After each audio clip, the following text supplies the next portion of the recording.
Planet 9, Planet 9, Planet 9. Nibiru, brown dwarf, Planet X. News of this mysterious body in our solar eclipse has been circulating around the world, around the media, and even till now, some people still don't believe because it's like the news has been suppressed and it hasn't really been available for public.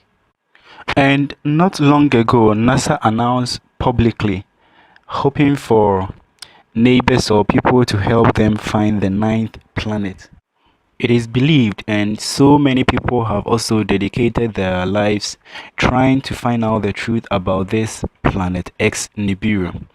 Some researchers go back in time to read documents that were written about this planet, and surprisingly, this news is indirectly being portrayed. It's being broadcasted, but not usually through the mainstream, which has led some people to be doubtful about the news. Now, what I'm going to share with you today is from an Australian national university. They invited volunteers to help astronomers track down the fabled ninth planet. Day in, day out, there are news circulating again about the impact of this planet X Nibiru. There are news all over about pole shifts, about droughts, tornadoes, so many effects that this planet X Nibiru is causing because it has come quite closer to our solar system. So again, just as NASA made this announcement, and it has not been only NASA, like I said, this Australian university also gave chance to astronomers and neighbors that could give a handful of the search of the planet X Nibiru. Now, within days, thousands of people from around the world were given access to images taken by the Sky Mapper telescope at the Siding Spring Observatory.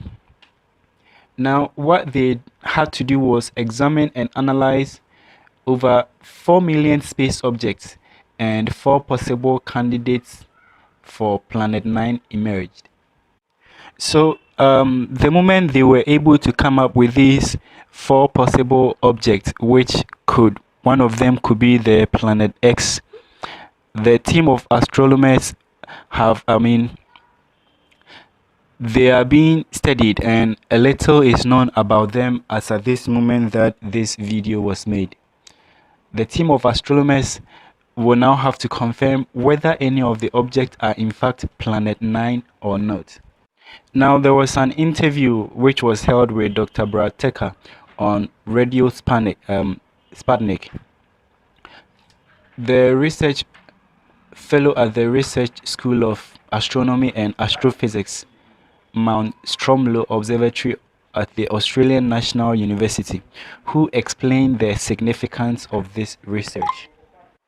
Now, there are so many evidence that are circulating about this planet X, and again, considering how Neptune was discovered, it was following a strange orbit slightly off Uranus, and that is how come Neptune was discovered. And it's more like this same way is being used to discover the planet X Nibiru.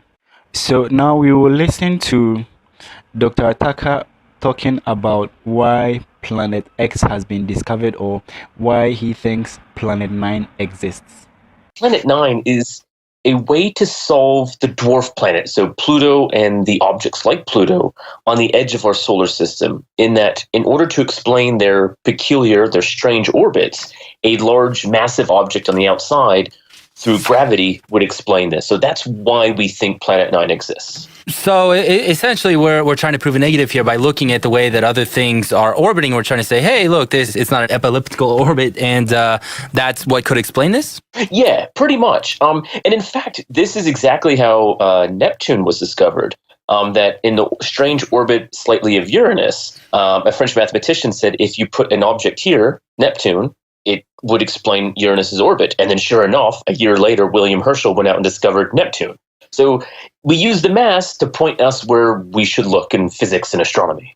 All right. Well, tell us a little bit more about the public campaign in your planetary search. So when the predictions came out by Mike Brown and Konstantin Begin in 2016, they showed that if there's this object, this planet, it would be in this what we call parameter space. It'd be this position of the sky, roughly, this brightness, moving in this speed. And modern day astronomy has been revolutionized by lots of telescopes completely imaging or mapping the entire sky. So you can look for these changes. But the problem is it's never been done on the southern hemisphere. So we're pretty sure this planet isn't visible from the northern hemisphere currently, or it's really, really faint. But it's more likely to be in the southern hemisphere and more likely to be towards where the galaxy is. And so we said, hey, we've had this survey telescope. We've taken images of this entire patch of sky. And instead of writing complicated computer programs to try and search for it, why don't we have the public help us? Why don't we have the public work with us? Because humans are good at spotting differences in images. So essentially, it's a crowd surfing type research then. Yeah, exactly. And part of it is why not have people join in the discovery and get a taste of what we're doing in science? That we have a hypothesis, we test it, and then we inform that hypothesis depending on what we know or not. That is what we do in science. And at the same time, people are very passionate about whether Pluto should be a planet or not. I, for one, say yes, but that's not everyone.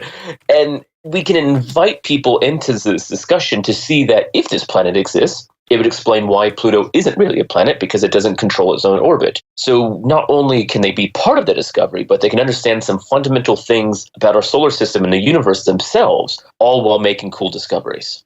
But, the thing is that what could an average person, I'm just an average guy, what could I possibly do that differently than you, which is, you're a doctor, you're an physicist, right? So how trustworthy would my analysis be? So that's a great question. And really, all we're trying to do is we set up all of the images in such a way that when you look at an image, we asked the question, do you see colored dots? And that is because each image each patch of sky has been looked at 3 different times, so at different times in over a couple weeks. And if there's an object that's moved, it would leave a red dot, a green dot, and a blue dot, whereas the stars and objects that don't move appear white. And so really we're just asking for someone to say, hey, do you see something different? And then if you say, hey, yeah, there's these colored dots in this image, then we can pay more attention to that because we're looking through about 250,000 images. And that's a lot of work. So we don't want to just completely randomly pick up images to see if there's something there. But if people can tell us, hey, focus on this image, well, that makes our work a lot easier and we can put our resources, our extra telescopes and our extra power into the images that are more likely to have something than not. So it's helping us vet. It's helping us reduce the work. I have here that you have 4 possible candidates for Planet 9. So I would say we have 4 unknown objects. And what I mean is that they are objects that move. So they're not a star, they're not a galaxy. They could be an asteroid, they could be a comet, they could be a dwarf planet, they could be Planet 9. Could it be aliens? 4 objects that move. Too slow for aliens. So they move across the sky and they are not known. So no one has previously seen these objects. So whatever they turn out to be, we will have discovered 4 new things right away. One is moving pretty fast, so it's likely to be an asteroid, but the other 3 move slowly, as we expect Planet 9 or other dwarf planets to move. So right now we're trying to follow it up. We're trying to find it. So the 3 images we had were from last year, so we're trying to find it where it is now, and then that will tell us an orbit and the trajectory and a distance, and then we can start figuring out what they are. All right, so people out there, now that you have heard the news, it is going over and on and on and on. And even some people start to mock that Planet X is only on YouTube. But I assure you, if you follow closely, and if you keep watching, and if you keep investigating yourself, then you are going to know that it is truly there. It has already been discovered, but just that the information has been covered up and it's trying to turn people's mind, making us believe there is a mystery planet out there. But hey, this is true. You just need to open up your eyes and believe what we are telling you. If there is any preparation you need to make, you need to get started. And for those of you who haven't given your life to Jesus Christ, this is the time. Because Planet X, Planet 9, evidence and everything proves that it is the end and the doom of humanity. So you better change your ways before you be left out, before you be doomed. Planet X Nibiru is real. So this is what we have for you today, and please don't forget to subscribe and hit the like.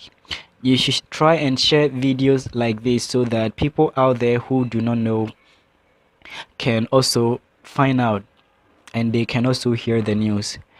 I have included their source link in the description so that you will know that this was not something made up, but there is a true reference for that which I didn't write. Thanks for watching, and you all have a lovely day.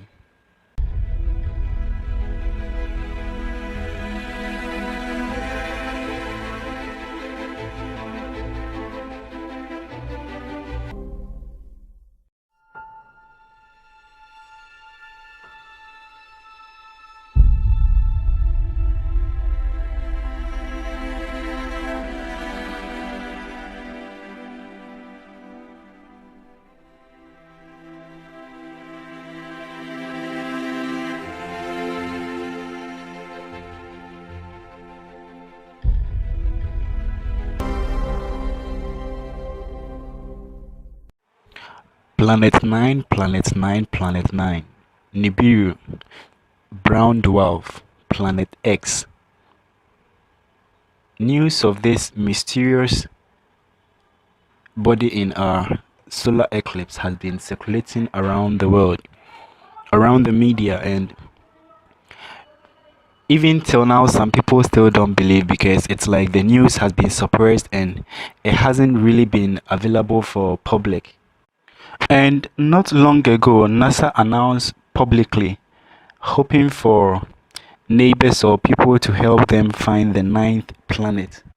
It is believed, and so many people have also dedicated their lives trying to find out the truth about this Planet X Nibiru. Some researchers go back in time to read documents that were written about this planet, and surprisingly, this news is indirectly being portrayed. It's being broadcasted, but not usually through the mainstream, which has